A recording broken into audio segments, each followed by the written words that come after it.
Good morning, everyone. Good morning. Welcome our Montanaro home church. Let us prepare our heart to heaven. Let's sing a song. Page 122, Love. 122, Love.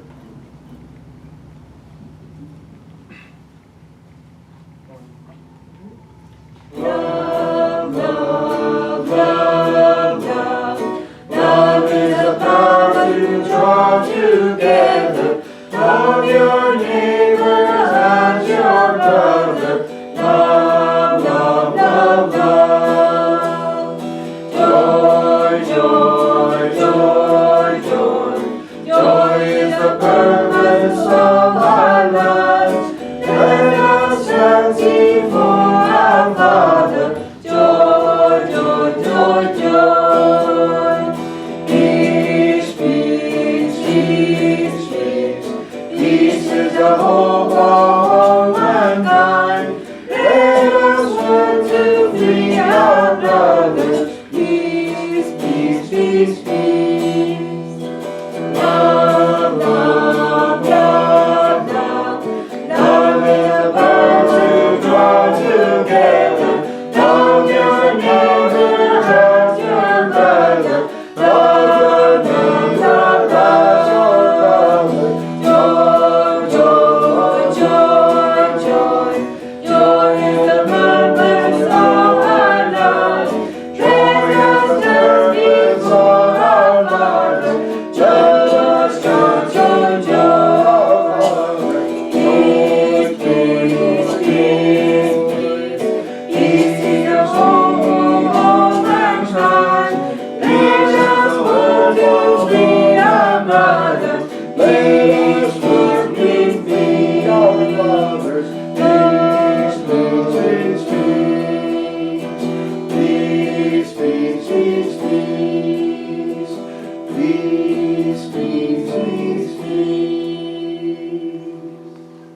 Thank you. Let us stand up, greet the Heavenly Father, God, and to parents.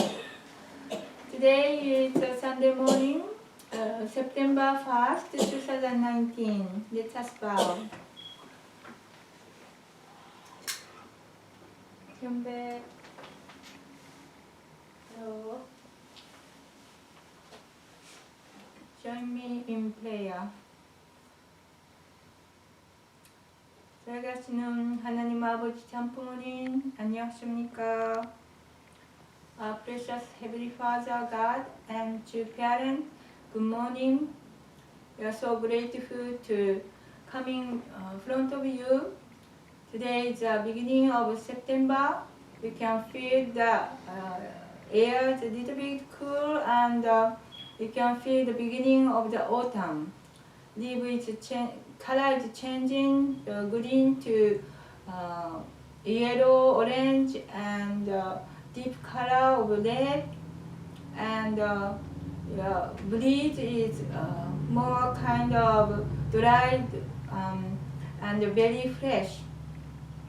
We are so grateful to standing with you and to parents. We so many things happen in the history, and this is the last day you are bringing to your son on this earth and teaching your truth. Even in the Bible couldn't describe the secret of truth.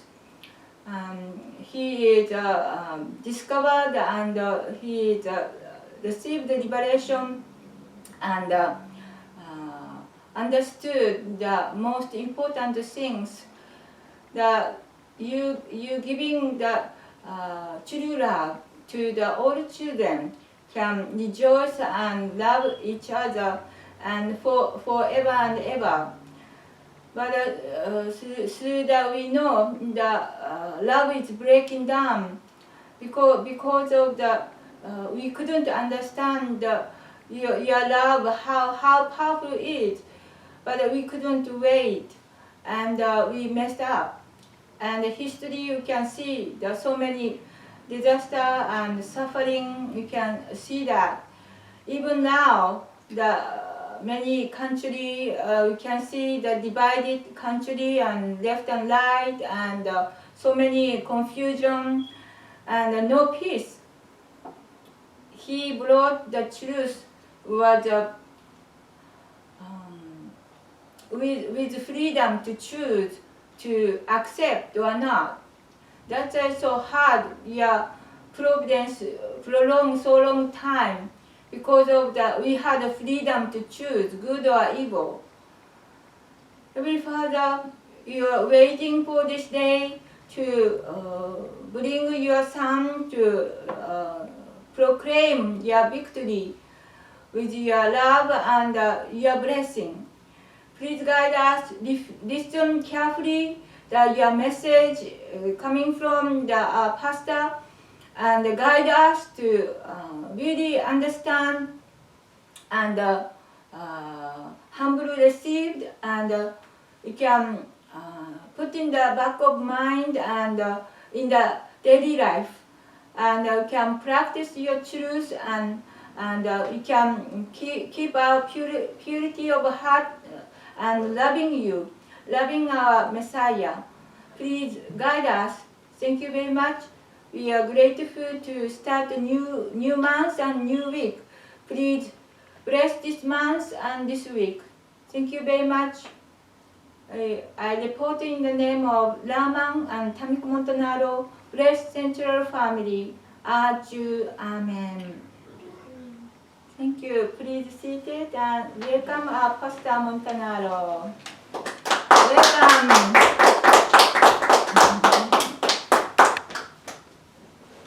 Thank you. Love you too. Good morning, everybody. Good morning. Good morning. So, I have two messages. Maybe I won't be able to give both messages, but at least I want to mention one message, which, come closer now. At least I want to mention one message is in about 2006 or something, Father took out full page advertisements in all the major newspapers across America and published. In the New York Times, it was 2 full pages. It must have cost $50,000 or $100,000 or something like that. But it was published the reports from Spirit World of various world leaders and presidents of the United States who were reporting the conclusions they had experienced after living in spiritual world and after encountering the teaching of Father in the spiritual world. And they all had one thing to say. And I think it's important that I mention this, and then I'm going to go on to my sermon. But I think this can be a whole sermon in itself. God, the revelation that Father brought, is very important to religion and to people around the world. God is our parent. We are God's children. In a very literal, real sense, God is a parent. And we are God's children. If you can understand that, you can understand everything about why God does not interfere with human beings, and why God loves us, and why God cannot quit, and why God created us, and how God created us as children with free will and also intellect, emotion, and will. We resemble God. More and more as we get older, as we grow in love, actually, we come closer and closer to resembling God. So, as we resemble God, we start to look like God, actually. We give more and more joy to God. God, that's why any parent, when they see their children growing up and becoming mature, we experience joy. When they can take ownership of their own life, when they become good people. So God is the same. Actually, we're that way because God is that way. And Father said the core truth of the universe is the Father-Son relationship. God is our Father. God is our parent. And God's love is never going to stop. until you experience that, you have to keep searching. You have to keep hunting. You have to keep working. You have to keep growing. But when you finally understand that God is your parent, then you will still grow. You will still understand more deeply how God created the universe and how we are the center, actually, of God's creation. God created human beings at the center of the creation because we're His children. Everything else in the creation was created like a plaything. Like if you have children, before you have children, you make the room ready, you paint the walls, you make a crib, you have a little play center, you might get some toys and things like that. You hope that you have a safe place, right? You might move out of New York City if you're living in New York. You might want something clean and fresh and no pollution. You might want to move to the suburbs or the countryside where there's grass, where there's animals and there's trees and lawns that they can play on, right? When you have children, you do that for your children. Parents, I know, I taught in Ridgefield High School in Connecticut for 8 years, and many of the parents had moved out of New York City. They had careers in New York City, and they moved out of New York to settle in the suburbs, in the countryside, because they were raising a family, and their children had reached the age, usually 5 years old or so, when they started to play with other friends, and they started to go outside. And at that point, they wanted to be in a community where the children could be safe and happy. This nature that human beings have comes from God. God created the universe as our playground, as our safe place. I mean, there are lions and tigers and bears, oh my, but actually they provide, they're interesting, right? I mean, wouldn't it be less interesting if there were no lions and tigers and bears and wolves? Lisa likes wolves. Yeah. They're beautiful, actually. The predators are some of those beautiful animals. So, human beings were created at the center. And actually, we can see that even lions and tigers and bears, oh my, they actually can become pets. They will become pets. You know, there's that beautiful video of a man who kind of grew up with this pride of lions. And he goes to the savannah. These are lions. They kill. They're real lions. They're not like circus lions or zoo lions. They're real lions living out in the wild. They kill animals and eat them. But when he comes, they all jump up on him and put their hands on his shoulders and hug him. They're like 500 pounds, these things.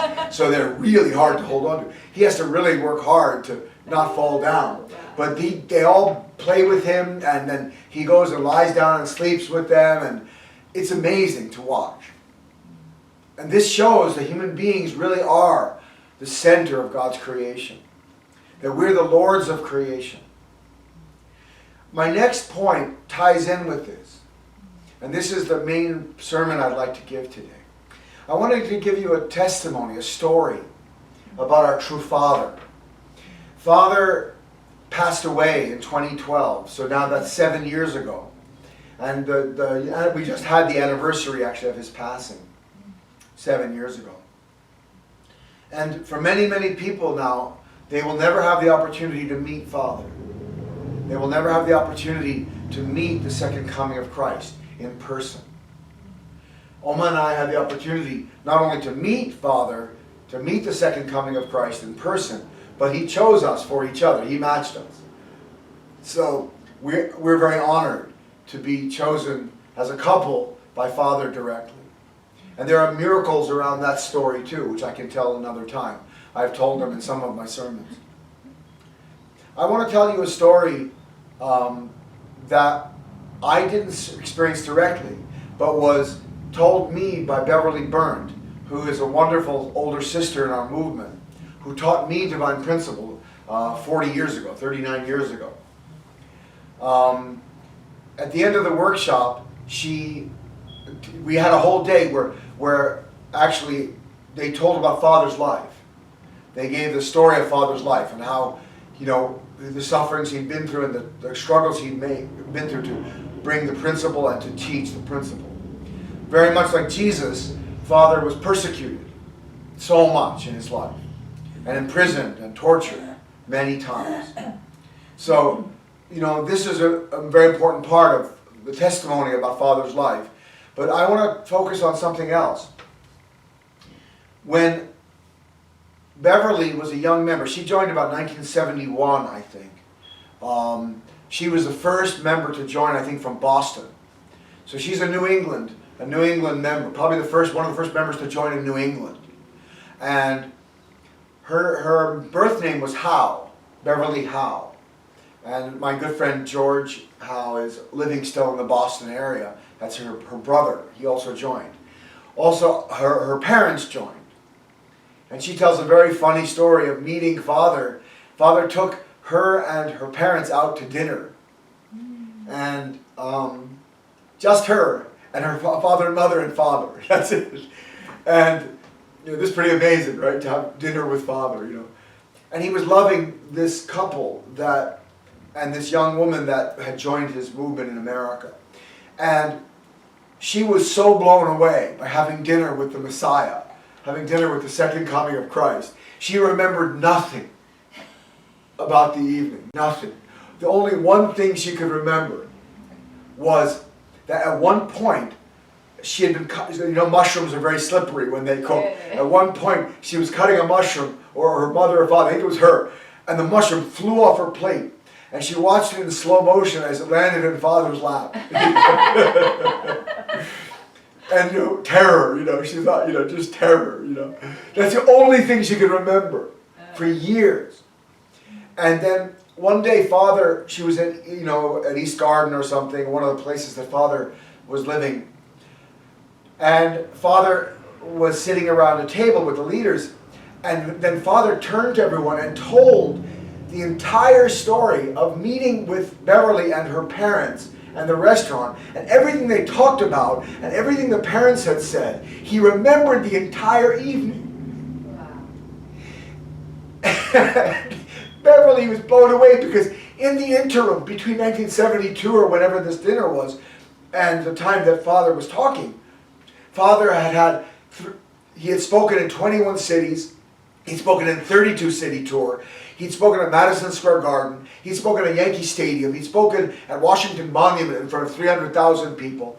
He'd gone to Yeouido Island in Korea and spoken in front of 1 million people to stop the spread of communism.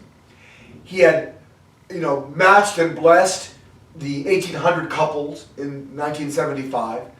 He had done hundreds of things. He started the Ocean Providence, and he started building ships and fishing for giant tuna.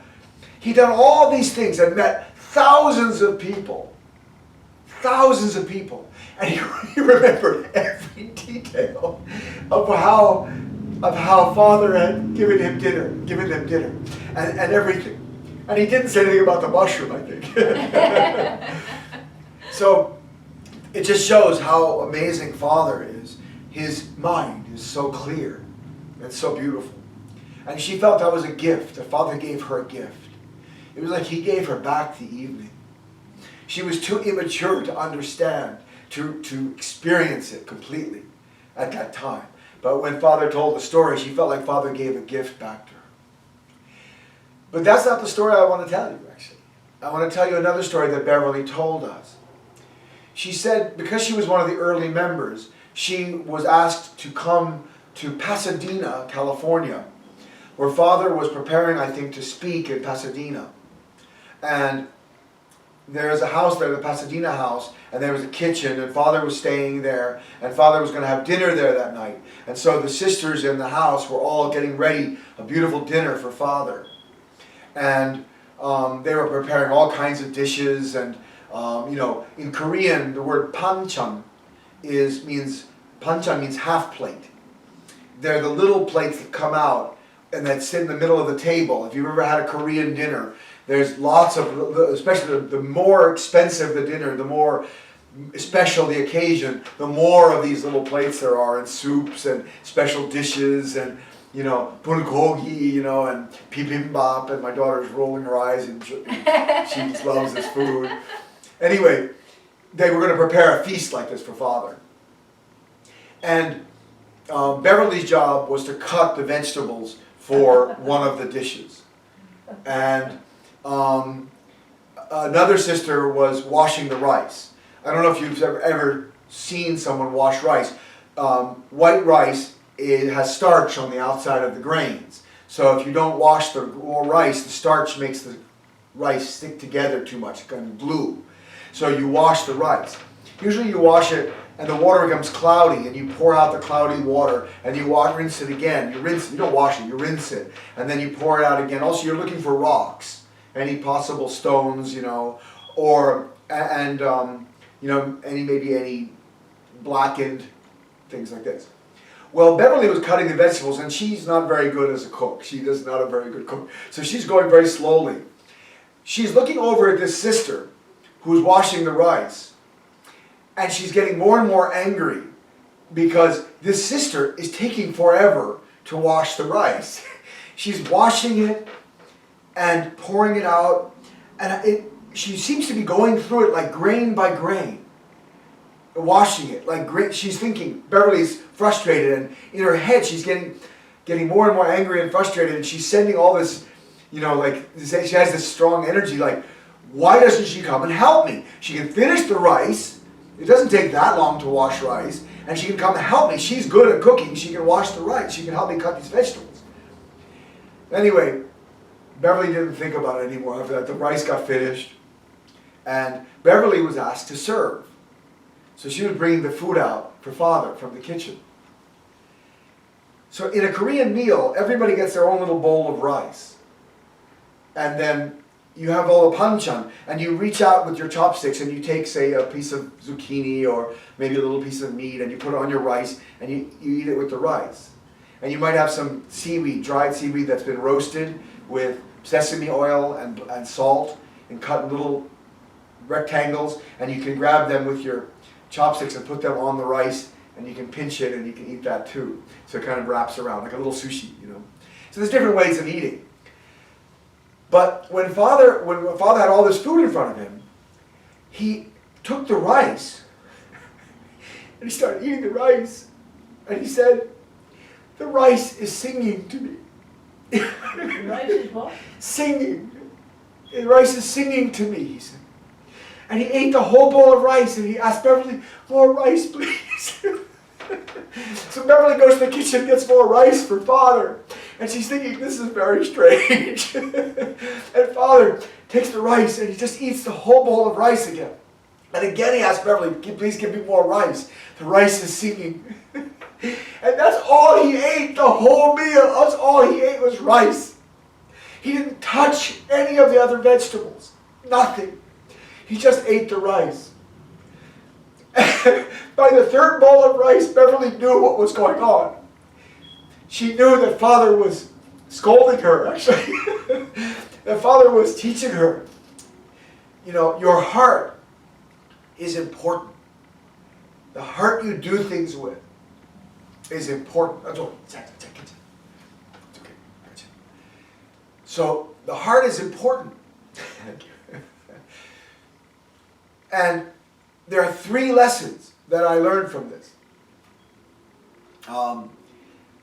Your heart is important.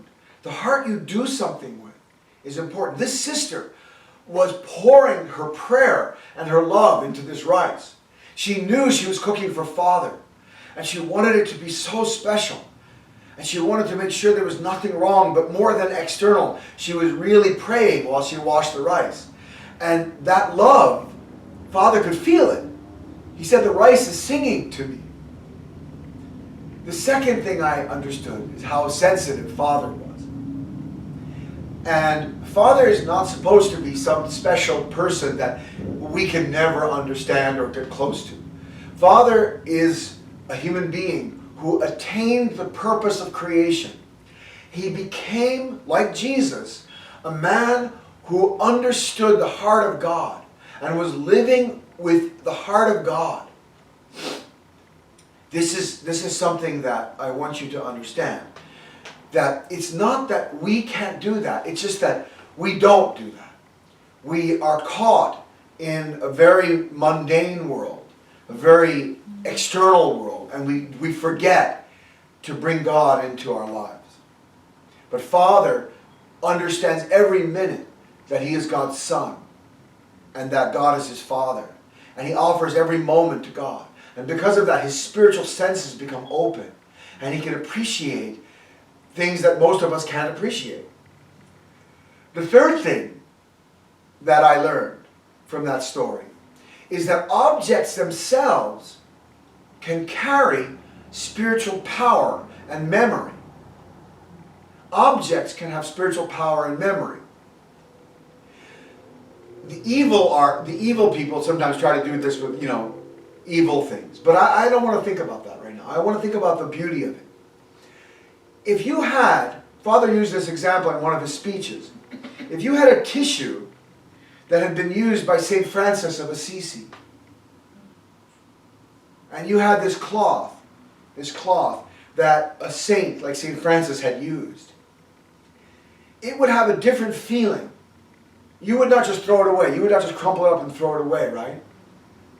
Even more, what about Jesus? In the Middle Ages, all the churches in Europe claimed to have some relic of Jesus or one of the saints. The horrible story, St. Catherine, Caterina, I think it's Catherine. St. Catherine, or, I think it's Catherine. She is one of the saints that was sanctified in Italy. Unfortunately, for most of the saints, they were not recognized as saints until long after they died. While they were alive, they were persecuted, and many of them were killed. They were martyred. St. Catherine was martyred. The people thought she was some kind of a witch or something like this because she was so powerful spiritually. She was healing people, I think, or something like that. So they, in order to prevent her from resurrecting, because they were Christians killing her, later on they recognized her as a saint and they make her St. Catherine, right? It's insane. But they cut her head off. And they put her head in one city and they put her body in another city, so that when the resurrection happened, she couldn't be resurrected. This is like the worst thing you could do to a Christian, right? Well, later on, they recognized that she was a saint. So they thought they should bring her body back together again with her head, This is the kind of level of, anyway. But the two cities didn't want to let go of the relic they had. The city that had the head was very happy to keep the head of St. Catherine. They had a big shrine and everything like this. And the body people wanted to keep the body. And they didn't want to, I don't know if it's been resolved yet, I don't know. This is the kind of insanity, anyway.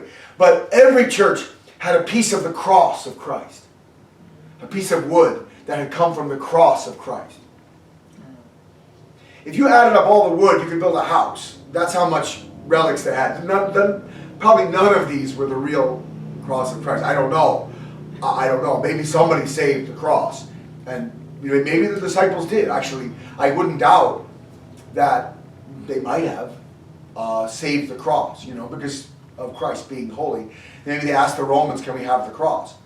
And then they broke it into pieces for the churches to have or something. I don't know. But this kind of thing, it's called a relic.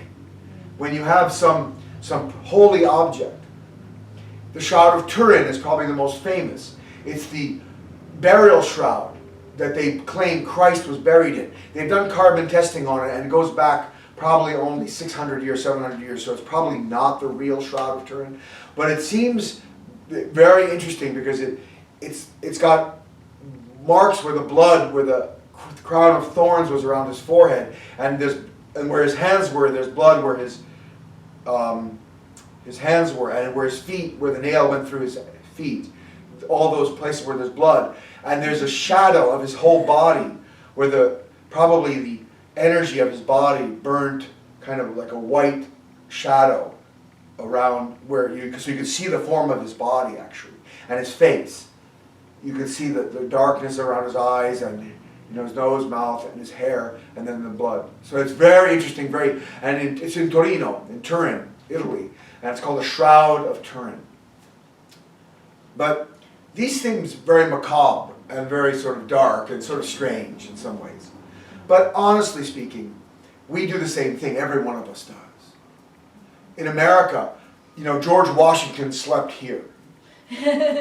Right? There's a house that George Washington slept in for one night. And they keep the house for 200 years. They don't touch it. They preserve it. They keep it the way it was. Right? George Washington's teeth. We have them. We have George Washington's he had wooden teeth. And we have his teeth. And we're keeping them. No one's throwing them away. And this is just George Washington. He was a great man, actually. He was a really great man. But we do this kind of thing, right? If you have some object, baseball players, the baseball that Babe Ruth hit his 714th home run, that's going to be, how much do you think that's worth? Yeah. Right? Hank Aaron, when he broke Babe Ruth's record, I think 715, whoever had that baseball, probably it's in the Hall of Fame. But I mean, if you could sell that baseball, how much would that baseball be worth? Yeah, it would probably be worth to go for $1 million, right? And you know, even first editions of books or comic books. You know, the original edition of a comic book of Spider-Man, first edition of Spider-Man, you know, like in a case and stuff like that. Oh, you could get hundreds, maybe thousands of dollars, maybe tens of thousands of dollars for that. Yeah.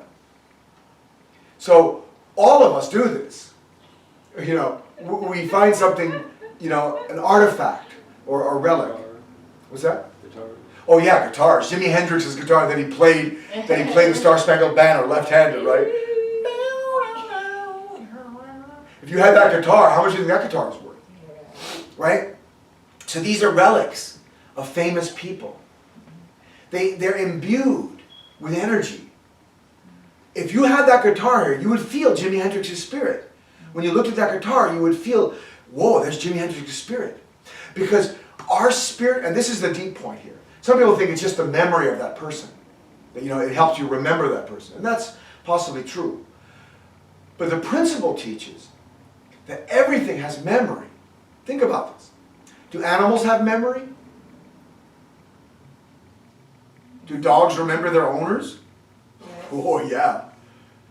They say elephants have the greatest memory, right? If someone hits an elephant, or 30 years later, that person comes up, the elephant will attack them. Yeah, listen. I read an article about elephants, and there was this one sanctuary where the elephants got a new leader in the tribe, and they were scared, and they would keep getting off their reserve over the fence, and poachers would attack them.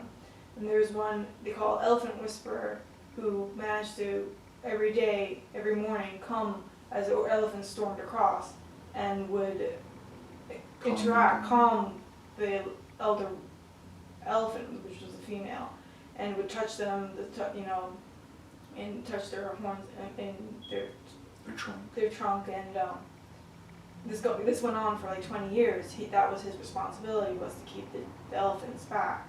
And over time, they got less scared, and they started actually roaming the entire sanctuary, which was open to them. And apparently one day, over years, he passed away suddenly. And the elephants hadn't seen him for 5 to 10 years. And they actually went across the entire reserve to meet him, and they stayed in front of the house for 3 days after his passing. Even today, they don't know how the elephants knew that he passed away. Yeah. Dogs have crossed all of Canada to find their owners, you know. The Incredible Journey is a true story of a dog and a cat, 2 dogs and a cat that crossed Canada. You know? Yeah. And do plants have memory? We know animals have memory. There's no question animals have memory. They remember people who've loved them, and also who've not loved them. But what about plants? Do plants have memory? They've done research that's shown very clearly.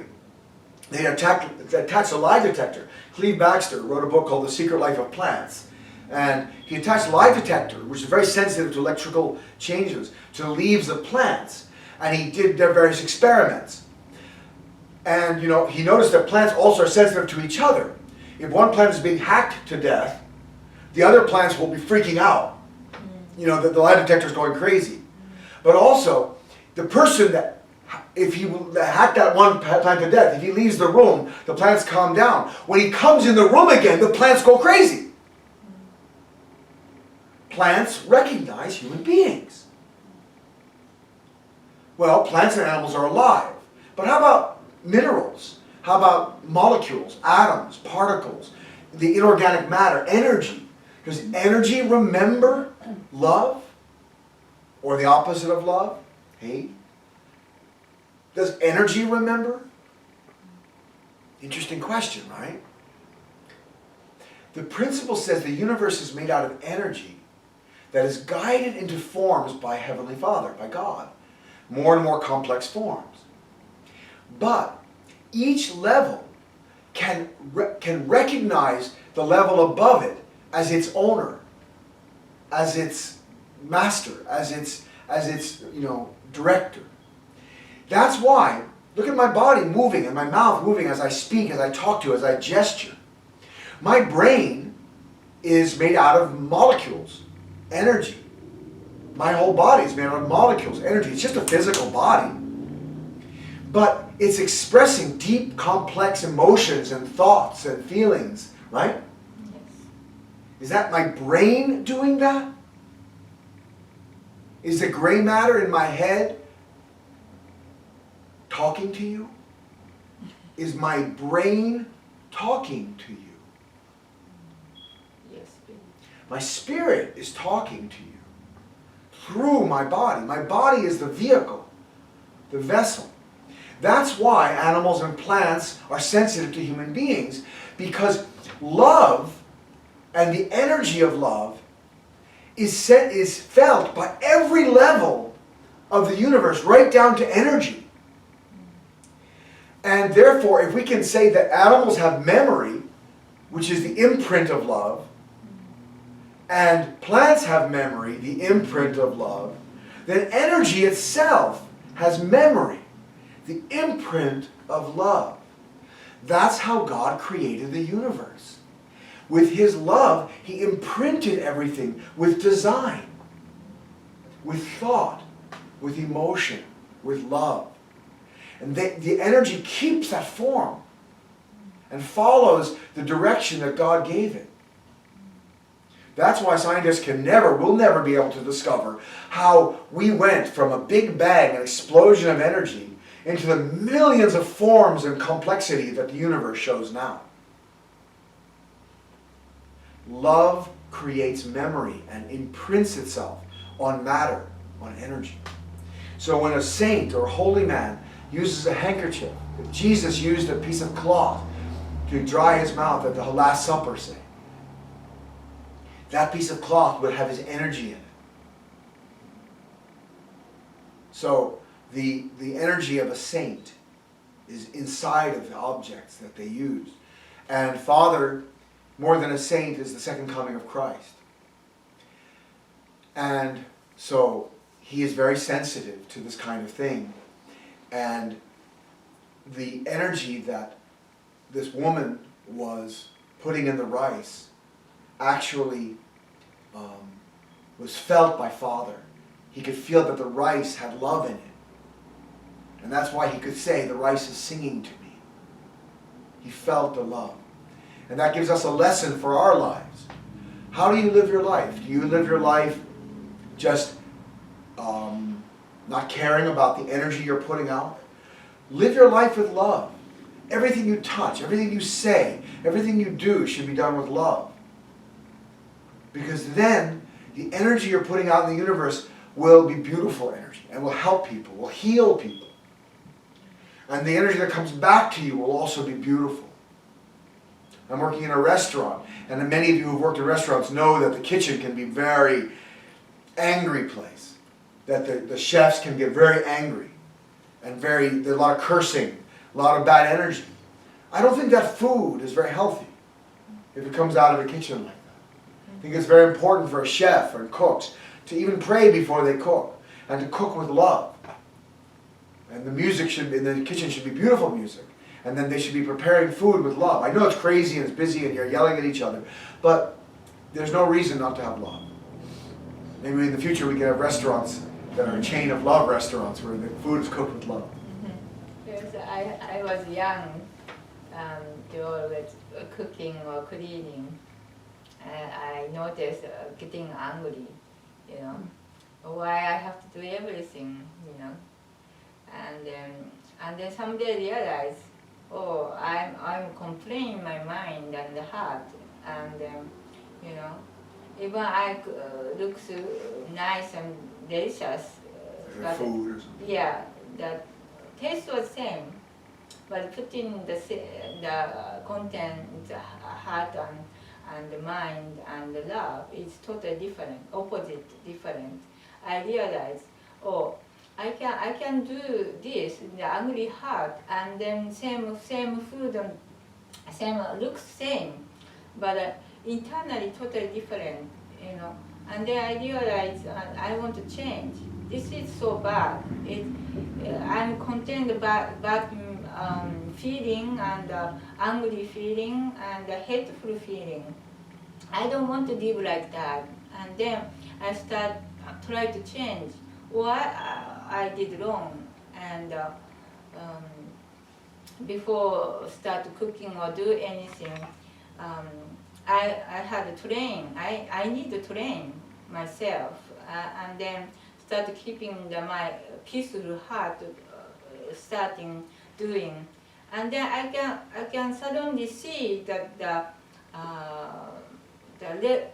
you know that the dish is here and there, and then the fork is on order and everywhere, and then I start to organize my mind and heart and organize things.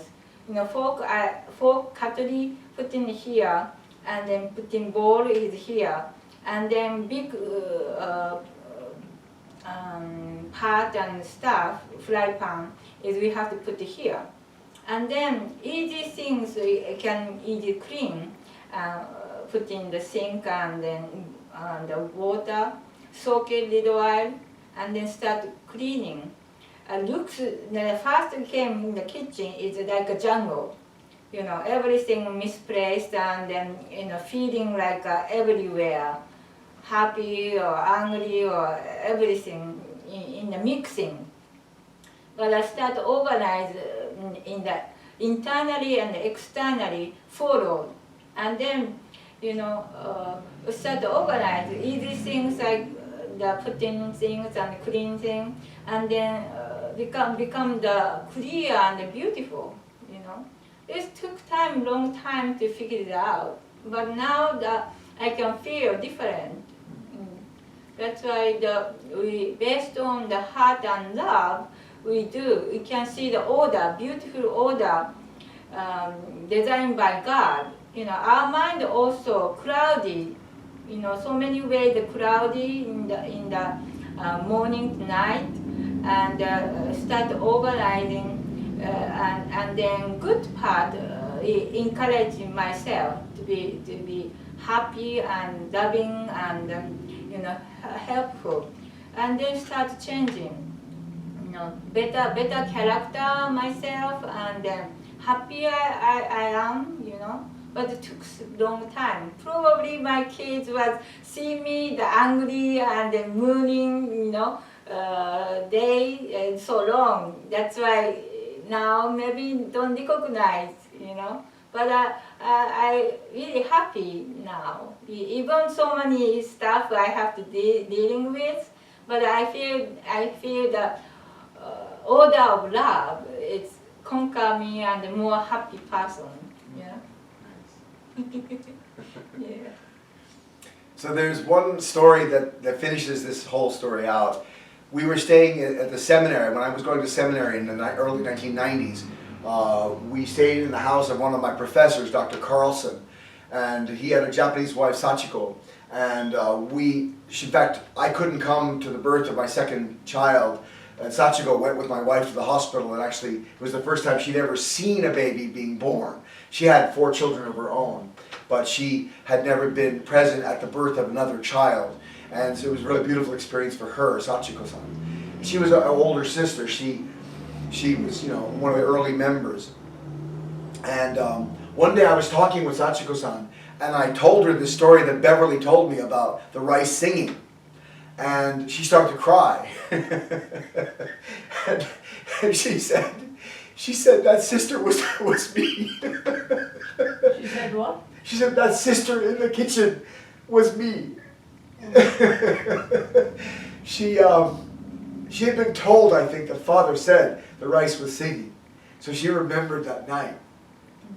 And she had been the one to wash the rice. And her character is so beautiful.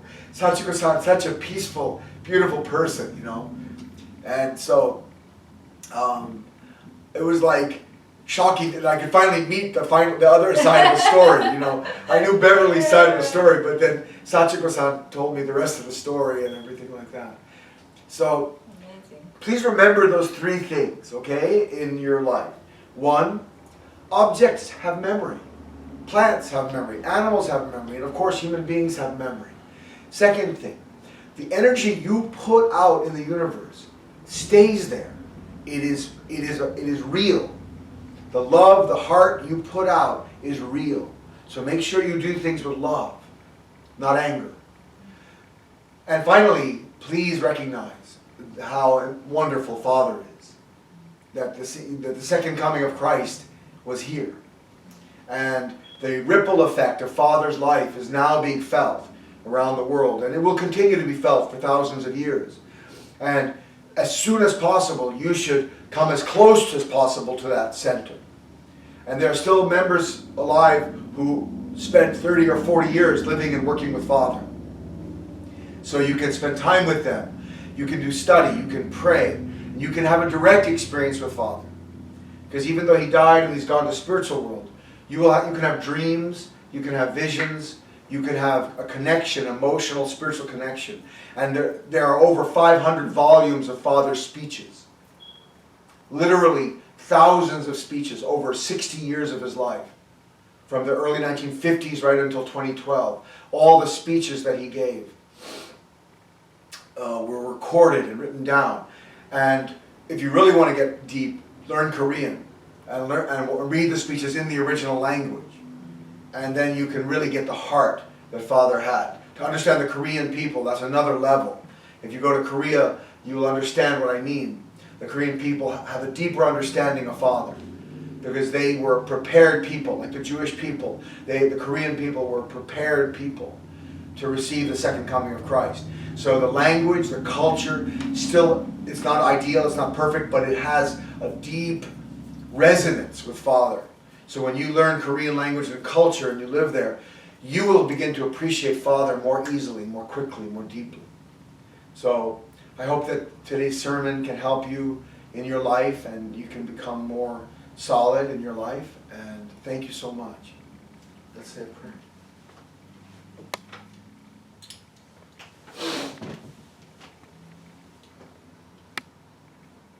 Dear Heavenly Father, I want to thank you so much for loving us. You're our parent. You're our Father.